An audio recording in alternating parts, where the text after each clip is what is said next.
I can't help but notice that whenever there is a social revolution that has to take place, why is it that the face has to be the face of a man?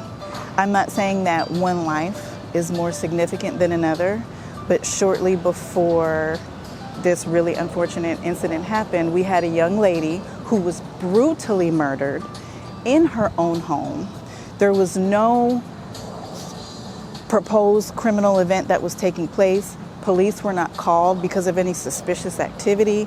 It was 1 a.m. in the morning, and this was a professional woman who was in her home, asleep in her bed, when a no-knock warrant was what brought police to her front door.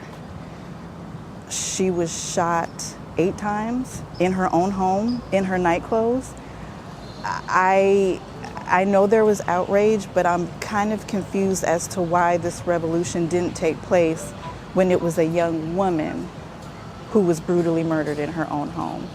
I know that this revolution has to take place, it has to happen, it's long overdue, but I can't help but notice that the face of change and the face of revolution has to be that of a man.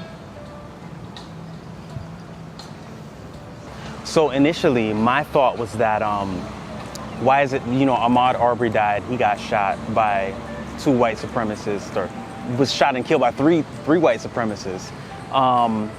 Breonna Taylor was also killed by white supremacists in her bed, right? And then we have George Floyd. And speaking to one of my family members about this, I was saying, well, why is it that with George Floyd, this has become a pivotal moment, but for these other people, that's not the case? Why didn't anything happen before, when Ahmaud Arbery was shot or when Breonna Taylor was shot?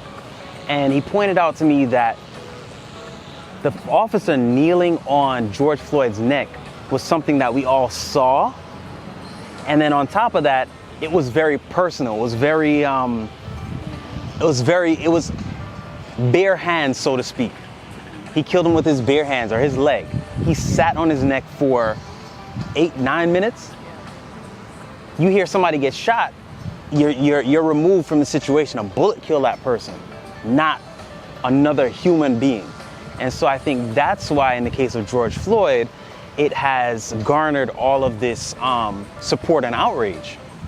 Because how many times you see police officers just sitting on someone for an extended period of time and killing them, watching the life snuffed out of somebody, and then you get up and go about your business while he's looking into the camera, grimacing, so to speak.